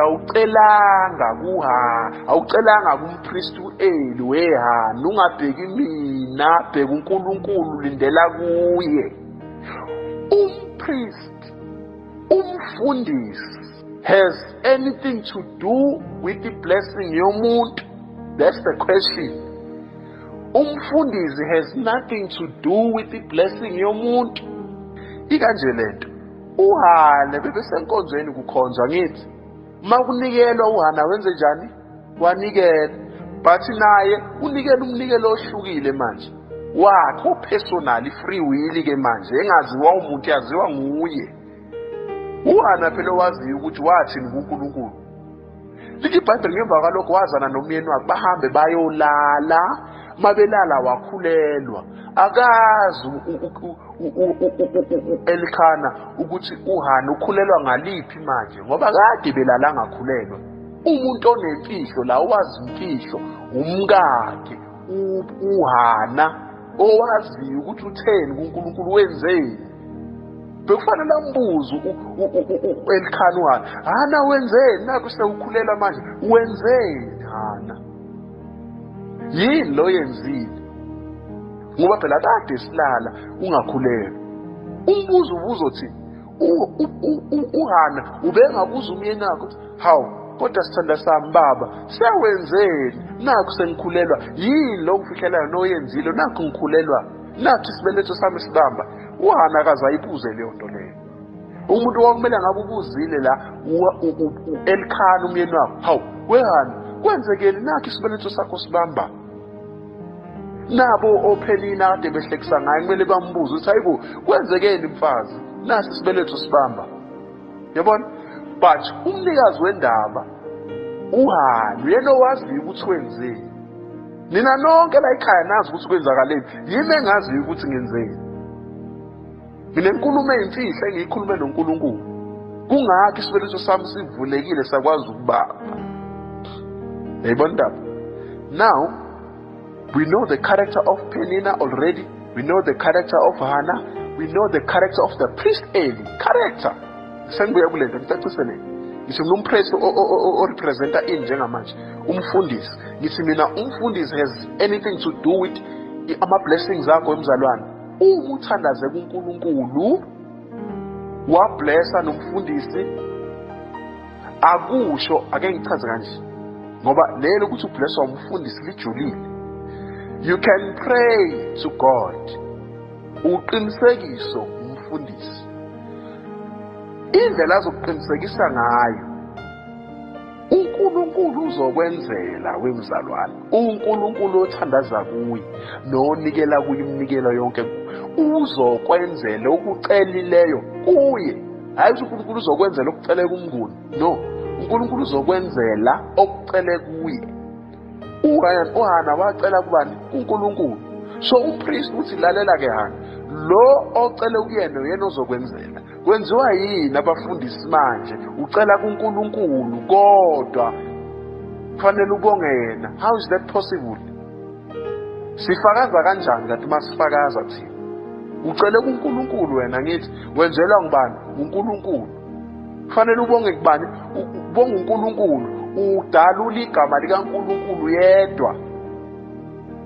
Hayi ukuthi manje mina sengibonga uPastor Soren so sengibonga ubani no. If we bring a testimony, if we testify, we mention the name of God. Umpriest uEli usifundisa ukuthi weHana wothi mase uthula ufakazo uthi uNkulunkulu lo engamthandazayo nguye owenzile. It is not Eli. Omunye angathi umunye shuthu uEli uyena wa-activator i-blessing ngani. Hey, umpriest uEli has nothing to do with this. Yena nje uthinteka ngoba wambona owesifazane wayethandaza. mayisephuma njengenjwayelo umuntu mayiphuma ethempelini uhambe kahle angithi umpriest is the overseer la ethempelini ufika ethempelini uthola umuntu mase uphuma lowo muntu lo uyavalelisa indlela avalelisa ngayo uhambe kahle inkosi ibe nawe wenza njengenjwayelo wayengaqali ukuthi umuntu mayehamba athi inkosi ibe nawe bonke abafika ethempelini wenze njalo umpriest uEli usho into efanayo inkosi ibe nawe kodwa umuntu la unemfihlo la Hana wenzeni uzukhulelwe Hana wenzeni so umenzi la ubani uNkulunkulu no umenzi akusiyena uNkulunkulu uyasukelwa nje la umenzi la uHana oprovoke uNkulunkulu it is Hana umenzi la uHana uHana akasiyo umenziwa no wenziweni uHana uNkulunkulu la ovaleleke khona ukuthi yo wazwangilinga nangu umuntu esifazane ngiyakumenzelana umuntu owenziwe la uNkulunkulu umenzi la nguHana uHana owasukela uNkulunkulu akasukela ngani uHana osukela uNkulunkulu so kule ndaba le i-principal of the story ngibani nguHana i-victim ngibani la uHana noma uNkulunkulu i-victim la nguNkulunkulu ubani nto wayokhuleka komunye uNkulunkulu wayokhuleka kwani no uHana wayokhuleka kuNkulunkulu ubani nto uNkulunkulu waya kuHana noma uHana wayethempelini efuna uNkulunkulu uHana so ubani i-victim la i-victim uNkulunkulu into esusu Elkhana noPhenini umfazi wakhe uqala nomfazi wakhe wesibili uHana labafa into esikhipha uElkhana nomndeni wakhe ekhaya ukuthi kuyiwe eShilo ukuthi nje bafuna uNkulunkulu so uNkulunkulu nje yena victim kule ndaba le uNkulunkulu nje i-victim basuka ekhaya bakhuphukela eShilo bayonikela iminikelo kuNkulunkulu i-victim la uNkulunkulu nje mase bafika eShilo iyaqhubeka indaba uHana kuyadliwa kumnandi la uyahoxa uHana uyashenxa uyasuka eduze kwabo uyakuphi uyayithempelini kuyokhuleka uyosayofuna uNkulunkulu futhi i-victim la uNkulunkulu Hana unelisekile yini ukuthi iminikelo seyinziwe eShilo sekukhulekiwe as whole wena usafuna ukwenza umkhuleko wedwa wakho ngobani i-victim la kule ndaba uNkulunkulu isimple lento i-victim uNkulunkulu hayibo lento isho ukuthini njengoba siphila kanti i-victim ngibani la ubani okufanele akhonze omunye uNkulunkulu okufanele akhonze mina noma yimi okufanele ngikhonze uNkulunkulu ubani i-victim of worship God is the victim of worship i-victim of praise is God victim of worship is God i-victim la uNkulunkulu baphume ekhaya bayeShilo bayonikela kubani uNkulunkulu bafika eShilo nangu manje uHana uyethempelini uyothandaza kwenza njani Hana ufuna uNkulunkulu njalo i-victim uNkulunkulu la yabona right already sengitholile i-victim i-principal ngibani la uHana i-victim ngibani la uNkulunkulu ama-characters uma uzofunda i-character kaHana uHana hayi man uHana uyakwazi uprioritize uHana is a woman who can prioritize how okay uNkulunkulu kanti kanjani uNkulunkulu how yazi incane kanjani into enyakazisa uNkulunkulu akakhiphanga indodla zemali engakanani lapho uNkulunkulu akathengwa ngemali bafowethu no uNkulunkulu akathengwa ngamali uNkulunkulu ufuna nje inhliziyo yakho uthembeka nje kwakho ukholwa nje kwakho uNkulunkulu akathengwa ngamali ukuthi wena manje sewufuna imisebenzi sozopledja ngo-5,000 wena usufuna umshado sozopledja ngo-5,000 wena ufuna ukuqaba nebhizinisi lakho sozopledja ngo-5,000 ubani wathi uNkulunkulu ufuna ngepledge uNkulunkulu akafunanga pledge bafowethu uHana kapledganga. That was not a pledge. Ngiyaphinda. It was not a pledge. It was a pure holy prayer. Pure holy prayer. Ukupledja uyaplana ukuthi uzopledja. Mawuthi uzopledja ngemali, uyaplana ukuthi uzopledja ngemali. Wayeplani uma sithi uHana wapledja ngempilo ka Samuel. Okusho ukuthi uHana already wayesenayo lento enhlizweni ukuthi uthini kuNkulunkulu. So wayepledgeli ngoSamuel kuNkulunkulu? No. Minus wayengapledjanga. Was-sacrifice? No. Minus akasacrificeanga. Was Samuel an offering? uNkulunkulu wayefuna ukuthi uHana anikele ngumntanakhe? No, it was not that. Kodwa uHana wafikela enhlizweni yakhe ukuthi akanikele umntwana wakhe ngesihle kuNkulunkulu. Oh, okay. So unayo i-character kaNkulunkulu already. uNkulunkulu nje. Sewuyamazi uNkulunkulu. Ikusiza pled. Ukwazi ukudadisa i-character ukuthi uNkulunkulu unyakaziswa noma uplizwa i-character enjani. Sidlule number 4. Mawufunda iBhayibheli into okufanele ube nayo. Kufanele uquote relating scriptures. Angithi uyabona nje ngoba ngikhuluma ngendaba kaHana la. Ngiye ngaquota indaba kabani? Ka-Abraham nondodana wakhe uIsaka ngithi. Ngiquotelana to support and to find a common sense. Ngifunda indaba kaHana, sengifuna manje a relating scripture. Sengifuna manje enye indaba engahlobana nale ndaba kaHana engiyifunda. Ngathi ngibona, oh, hayibo.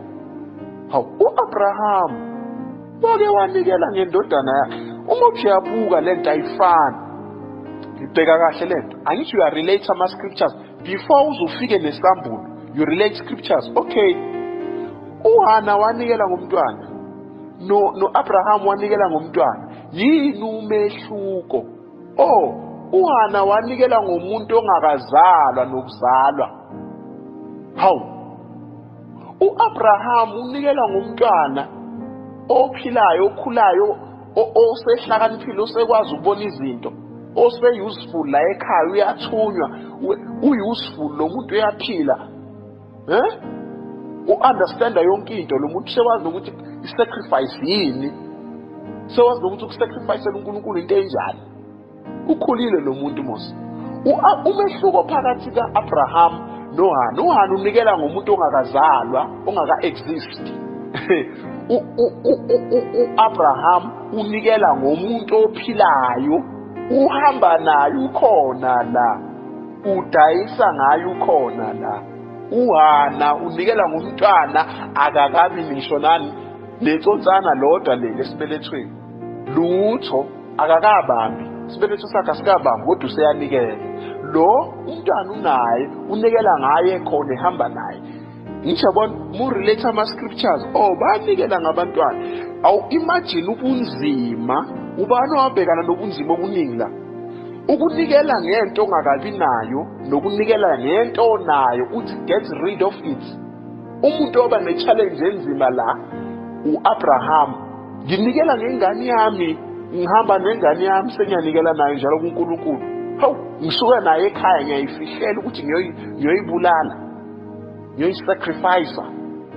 Imagine ipain asuka naye ekhaya akhuphukela nomntwana entabeni kuyosacrifice. So umuntu la waba ne-challenge enzima kakhulu Abraham. Umnikelo usesandleni nangu umntwana la. Indlela yonke kuziyosocoka umntwana wami. Indaba ka-Abraham noHana ayifani. U-Abraham kwakufanele ukuthi ayombulala umntwana. uHana akambulala umntwana, uyamnikela nje kuNkulunkulu. Lo uyabulala ngapha, lo uyanikela nje kuNkulunkulu. Umehluko ukhona la. Indaba into ecommon yinto yokunikelwa komntwana kuNkulunkulu. Lo unikela ndlelani? Uyasacrifice lokufanele echithele igazi. Lo akuchitheke igazi, unikela nje ngesihle. Bayanikela bobabili kodwa umnikela ufana. Ubani onefete eningi phakathi kaAbraham noHana? Ubani owesaba uNkulunkulu phakathi kwa-Abraham noHana. Umuntu owesaba uNkulunkulu ngempela babesaba uNkulunkulu bobabili, kodwa umuntu owetshengisa ukwesaba uNkulunkulu kakhulu u-Abraham, owavuma ukubulala ingane yakhe ngezakhe zakhe. Yabona? Kuthe mase kwenza lokho, ethi yakwenza lokho uNkulunkulu wakhuza athi, "Wow, Abraham, don't." Lithi iBhayibheli uNkulunkulu waseyayiprovide yena ngani? Ngenqama umnikelo. Yabona? So, uthatha esinye scripture usirelate nesinye scripture to find a common sense. Sengiyenzile example. Iscripture lesi indaba kaHana ngirelate ngendaba kabani? Ka-Abraham. Number 5. Angithi manje usuzokwazi ukuconveya manje imessage. Number 5 usuzokwazi ukuconveya imessage. Sengiyiconveyile imessage already. Kuyanikelwa. That is about giving. How? Okay. Lo unikela kanje, lo unikela. Imnikela ayifani. Yabona? You write down the points.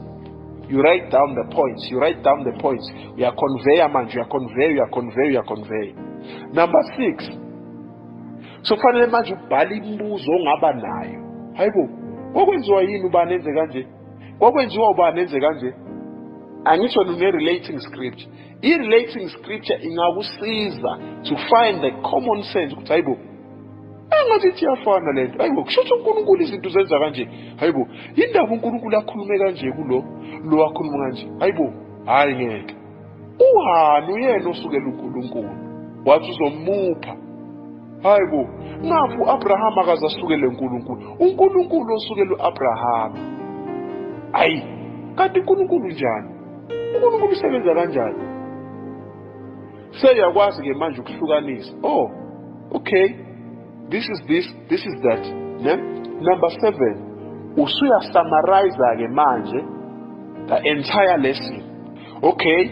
Angithi usukuthole supporting script. Okay. uHana.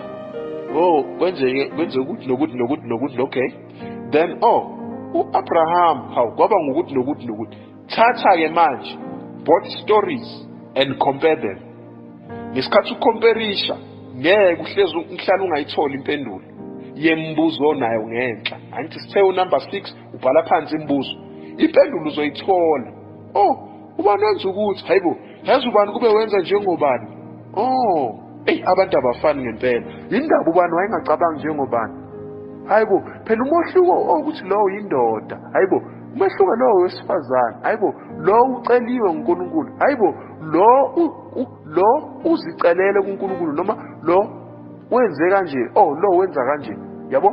Now you play with questions and answers. Yeah, you play with your mind. You play with udlala ngengqondo yakho. Okay, lokhu ukuthi yonke lento reflect engqondweni yakhe efikayo wenze njani? Uyibhala phansi. Number 8. Qaphela. Ungajahi uku-assume isambulo. Ngiphinde. Ungajahi uku-assume isambulo. You take this one. Take indaba 9, indaba ka-Abraham ngapha. Nansi kaHana ngapha. Okay. Buka indlela uNkulunkulu enza ngayo kulo. Bese ubheka isikhathi ukuthi kwakusikhathi sini, which era, which time was it? Kwakuyimiphi iminyaka, kwakuyisiphi isikhathi, kwakuyiphi indawo? Isizathu salokho, uma sifunda iBhayibheli eTestamentini elidala, eTestamentini lokuqala, uzothola ukuthi indlela uNkulunkulu ayeziveza ngayo kubantu yayingafani. Kwakucike ekuthenini uvela kusiphi isizwe nesizwe uNkulunkulu wayeyiveza ngendlela ethile. So impendulo ungayithola ekuthenini ukuthi uHana wayevela kusiphi isizwe kanti? Hayibo, kanti uAbraham wayevela kusiphi isizwe? Okay, lo uNkulunkulu wamenzela kanje. Okay, lo kanje. Kambe lo wayekule tribe, lo ivela kulesi sizwe. Okay, lo uhluke ngani kulesi sizwe? Lo yena. Now you mark things. You mark things, you write them down, you write them down. Conclude la, awukaphumi nesambulo nje. Usadadisha iBhayibheli, highlight those very facts. You highlight those very facts, right? Number 9, highlight ngemanje, highlight gender, group. Mangikhuluma ngegender, ngithe mina kuwe ubheka ukuthi ayibo uAbraham umuntu wesilisa ngithi ayibo uHana umuntu wesifazane. To God uNkulunkulu indlela enzela ngayo umuntu wesilisa nomuntu wesifazane ayifani. Indlela uNkulunkulu asebenzisa ngayo umuntu wesilisa nendlela asebenzisa ngayo umuntu wesifazane ayifani. Ilevel yomuntu wesilisa neyomuntu wesifazane kuNkulunkulu ayilingani. Akusho mina, kusho umbhalo. Ayilingani level yomuntu wesilisa nomuntu wesifazane. EBhayibhelini the priest was always a man. Umpriest bekuhleze kuyindoda. Kodwa ubuprofeti siyamthola kowesifazane sengena. Bakhona oprophetess, ohalda, baningi noba abaprofetikazi. Kodwa enkonzweni yobupriest yayilungela indoda. Ubuprofetikazi owesifazane uyangena ekufundiseni owesifazane uyangena noma kangeni. Kuyobupostoli owesifazane uyangena noma kangeni. The apostles were 12 and all of them were men. Not even one of them was a woman. All of them, uJesu wazikhethela amadoda odwa. Bekhona besifazane abakholwayo.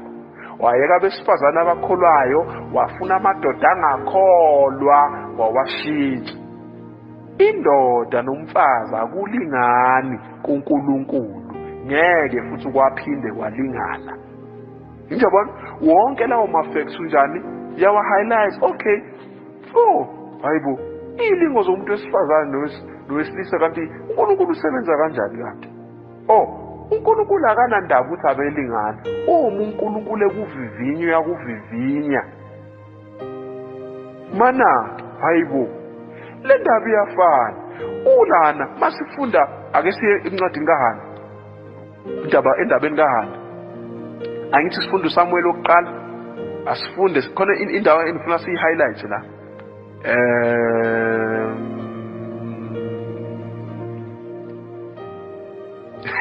Awufunda uverse 5. Uverse 5.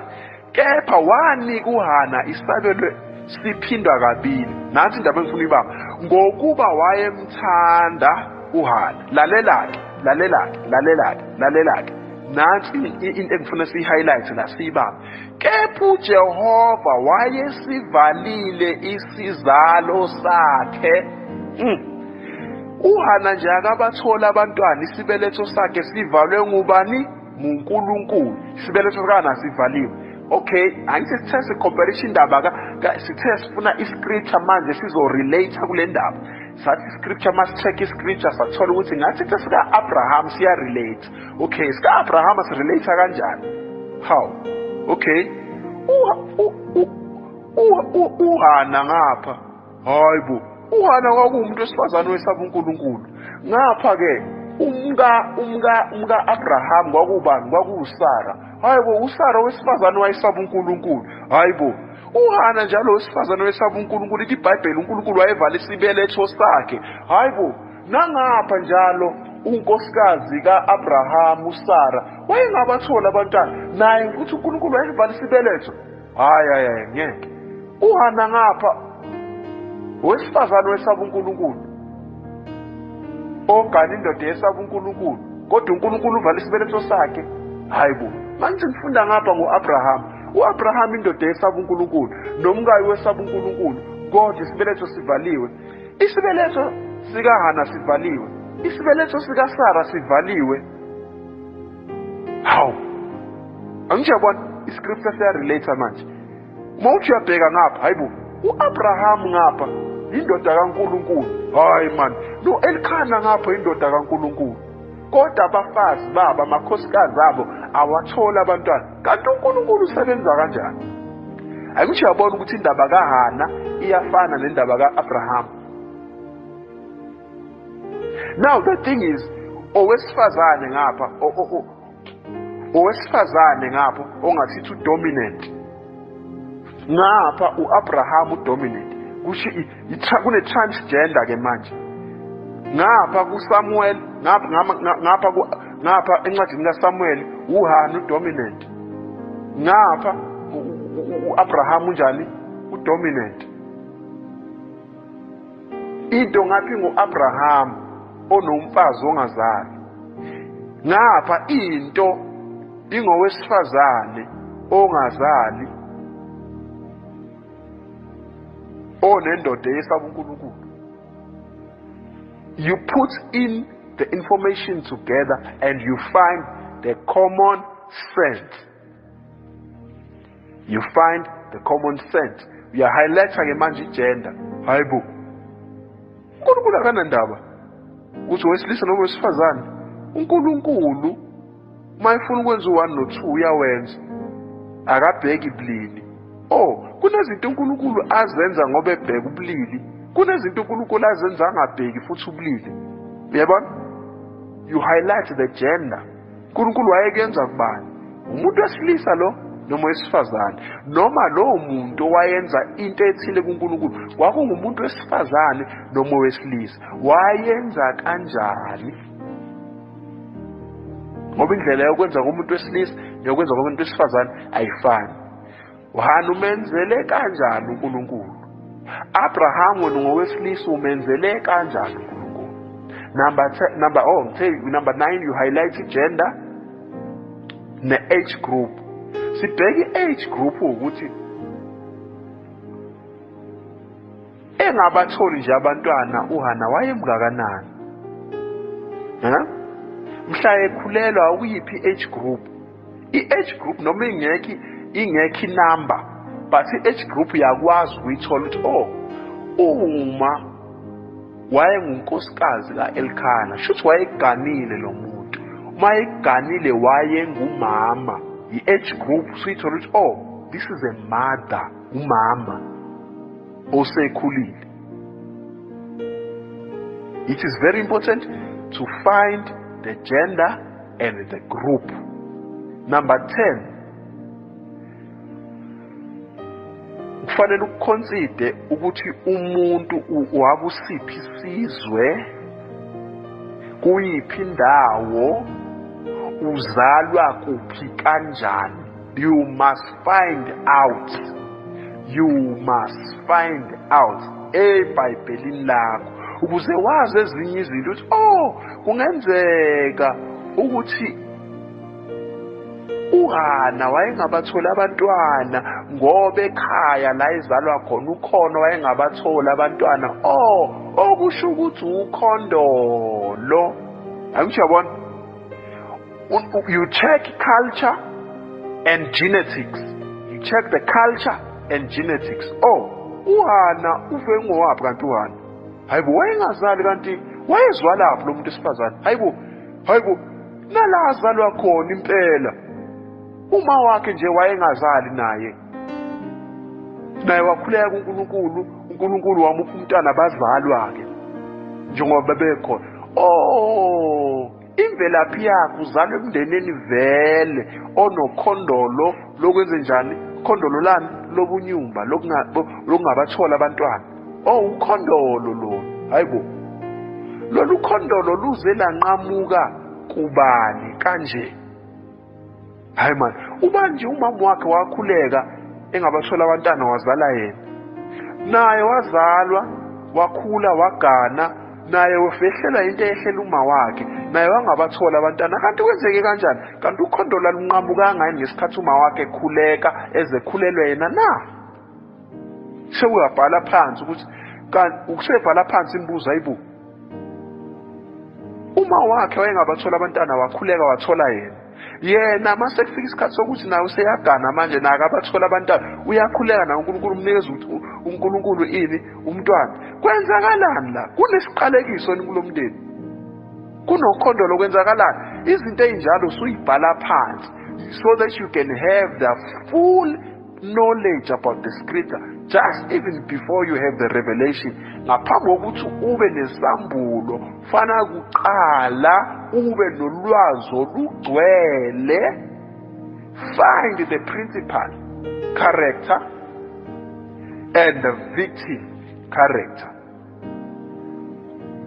You must find the characters.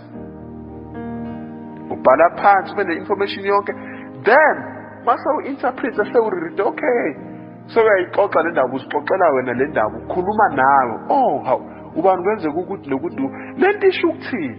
Now you start to pray. You pray, oh baba sengifundile izwi lakho, bla bla bla bla bla bla bla. Lithi izwi lakho kwenzeka ukuthi nokuthi. uNkulunkulu ungifundisani mina namhlanje? Ngithola sifundo sini mina ngale ndaba? Definitely the Holy Spirit will speak. Umoya engcwele then uzobe seyakutshela ukuthi wena into kahle hle uNkulunkulu ayisho kuwe ngale ndaba osuyifundile u1 no2. Ngeke nje ufunda amagama anambalo bese uthi nesambulo. Uya-assume. Asi-assume izwi likaNkulunkulu, sithole i-revelation. Ngeke uvele ufunde ivesi elilodwa uyeke isambulo sonke. Uma for instance uchapter 1 kaSamuel, angithi isihloko sikhuluma ngokuzalwa kaSamuel, liqala kuverse 1 lize kugcinele kuverse 28.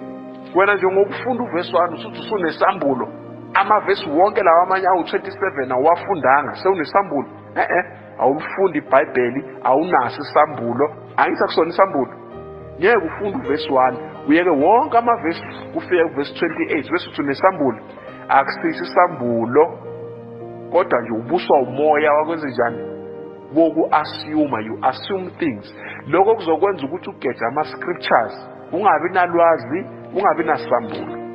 Uma ufunda uverse 27 lithi ngamkhulekela lo mntwana uJehova unginikile lokho engakucela kuye. Just highlight lokugcina kuye, angicelanga mina nje ku-Elkhana. No. Angicelanga mina edlozini lakithi kobabamkhulu, angishisanga mpepho ngacela kobani bani. Hayibo, uhani uyasazi isitori sakhe. Ngiye ngacela kuNkulunkulu.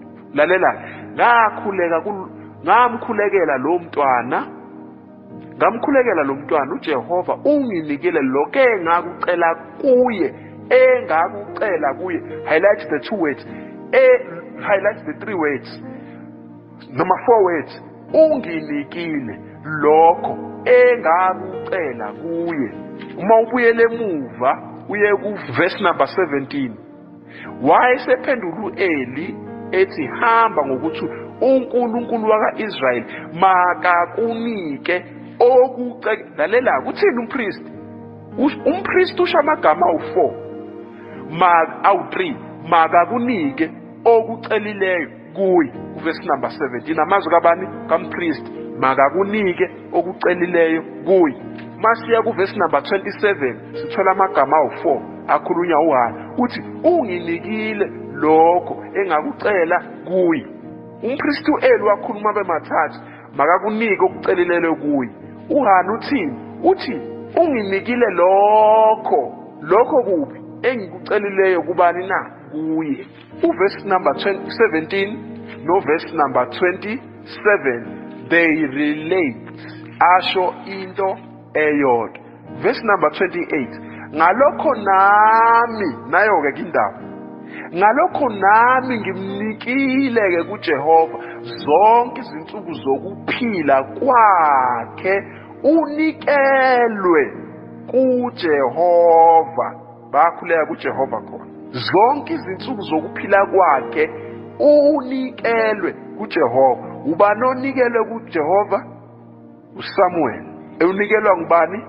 Ngunina uHana. Verse 28 ngalokho nami, manake highlighta leli lithi nami uthini uHana manje? Uyayibala manje, uthi ngalokho nami ngamnikela. We have a principal character la. I-principal character ngubani? nguHana, uyena menzi la. Namu nje ubufakazi, isiqinisekiso sokuthi uHana uprincipal kule ndaba le. Uthi nami ngalokho-ke nami ngimnikile kuJehova. I myself Hannah gave him to God. Asilifunde ngesingisi 28 ngesingisi uthini? Uthi, so now I give him to the Lord, for his whole life he shall be given over to the Lord. And he worshipped the Lord there. Injalo indaba. That is how you do a Bible study. Sewuzoba nesambulo-ke.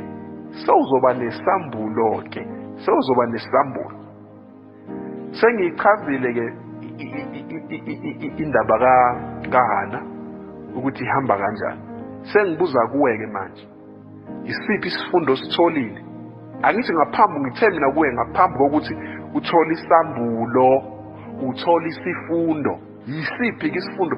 Before siye kwisambulo-ke manje, asiqalele. Usuthole siphi isifundo wena? Uyabhala phansi isifundo. Okay, isifundo engisitholayo kule ndaba ukuthi nokuthi. Angithi uma ubhala isifundo urelate nakulesi script urelate nakulesi sinye scripture lesi engikhulume ngaso. Angithi urelate kulenye indaba kaAbraham. Angithi okay, kule kaHana ngifunda ukuthi bese kule kaAbraham ngifunda ukuthi isifundo engisitholayo la ukuthi ngeke ube nesambulo isifundo ungakabi naso. Ngiphinde, ngeke ube nesambulo isifundo ungakabi naso. Kuqala isifundo bese uba nesambulo. Ngeke ube ne-understanding ungakabi ne-knowledge. Ngiphinde, ngeke ube ne-understanding ungakabi ne-knowledge. Ngeke ube nesifundo, ngeke ube nesambulo ungakabi nolwazi. Ngeke ube ne-revelation isambulo ungakabi nolwazi. Injalo indaba. Yisiphi isifundo osifundile? Uyabhala phansi ukuthi uthole naso isifundo. Emva kwalokho you pray, Baba ezwini lakho ngifundisa u1 no2 no3. Okay, lalela uthi isambulo sithola kanjani. Angithi subhalile phansi ukuthi ufundele isifundo ositholile sibhale phansi. Bese ukhuleka ngesifundo sosuku ositholile kuleyo ndaba. Sengiyakhuleka uNkulunkulu Jehova Sebawothi, Moya Engcwele, isifundo engisitholile namhlanje u1 no2 no3. Ngalesi sifundo-ke uNkulunkulu uthini kimi namhlanje? If ukuthi leso sifundo sinesambulo nomyalezo oqondene nawe, uNkulunkulu Moya Engcwele uzobe seyasho ukuthi lowo myalezo uqondane nawe. Uma ungaqondene nawe, uqondene nomuntu othile, uzobe uNkulunkulu Moya Engcwele seyakutshela ukuthi kulesi sifundo sakho lo umyalezo kabani, kulesi sifundo kodwa sakho. Ngesifundo sakho kuba nomyalezo womunye umuntu. Ngesifundo sakho kuba khona umyalezo womunye umuntu. Ngesifundo futhi somunye umuntu kuba khona umyalezo wakho. Ngiphinde, ngesifundo sakho kuba khona umyalezo womunye umuntu. Ngomyalezo womunye umuntu kuba khona isifundo sakho, noma ngesifundo somunye umuntu kuba khona umyalezo wakho. Injalo nje indaba. Angivale la. Usutholile isifundo sakho, then pray. Mase uthandazile uzobe sewuyathola-ke i-revelation, i-message okuyiyona yona eqondene nawe osukwini lanamhlanje. Mina wakamnguni sengiyayivala, ngiyayibongela. Shalom.